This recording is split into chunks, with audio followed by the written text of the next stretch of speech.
North Korea has just declared its nuclear status irreversible and permanent. In a chilling week-long Congress, Kim Jong-un revealed a future where his arsenal just doesn't grow, it dominates. But the biggest shock is not the missiles, it's the person reportedly holding the keys to them.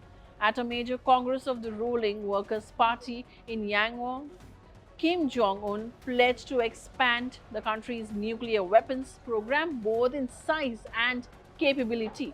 According to state media, he said North Korea will continue strengthening its nuclear force every year for the long term, increasing the number of warheads and expanding how and where they can be deployed. Now, this is not new rhetoric, but the timing and tone really matter.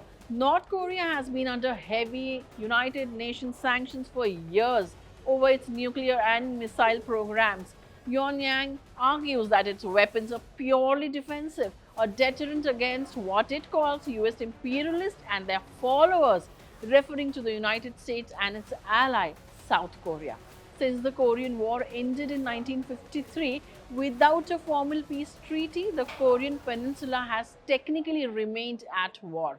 For decades, both North and South Korea claimed to be the only legitimate government of the entire peninsula. But in 2024, Pyongyang officially shifted its position, labeling South Korea an independent hostile state rather than a territory to be unified. That marked a major ideological shift. Now, Kim says the nuclear program will expand as long as nuclear weapons exist on Earth. At a military parade held during the party gathering, he warned that North Korea would deliver terrible retaliatory attacks against any force that infringes on its sovereignty. So, what is driving this renewed emphasis? First, deterrence. North Korea sees nuclear weapons as its ultimate guarantee of regime survival. The United States maintains troops in South Korea and regularly conducts joint military exercises with Seoul. Pyongyang views those drills as rehearsals for invasion. Washington and Seoul say they are defensive. Second, leverage. Nuclear capability gives North Korea bargaining power in any future negotiations.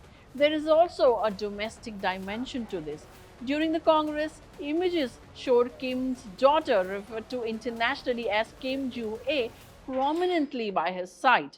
South Korean intelligence assessments reported in local media suggest she may be increasingly positioned as a potential successor.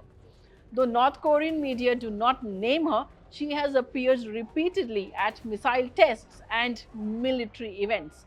Some Korea experts believe her early public exposure may be designed to normalize the idea of a female successor in a traditionally male dominated political culture. Others caution that succession plans remain opaque.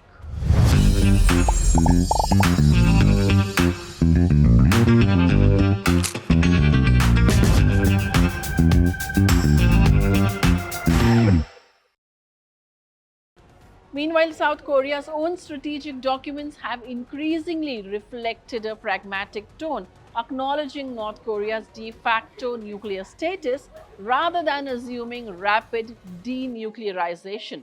Now, globally, the stakes are high. North Korea has tested intercontinental ballistic missiles capable of reaching the United States, according to US and allied assessments reported by major news outlets. Its expanding arsenal raises concerns not only in Seoul and Washington but also in Tokyo and across the region. Sanctions remain in place, but enforcement has grown more complex amid shifting global alliances and tensions everywhere.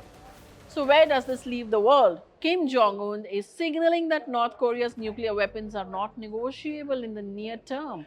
Instead, they are central to the country's identity and security doctrine. The key question now is whether diplomacy can adapt to this new reality or whether the peninsula enters a more entrenched nuclear standoff that could shape East Asian security for decades to come. The question is not if North Korea will give up its nukes, but how the world will survive living next to them. What is your opinion? Let me know in the comment section below. Thank you.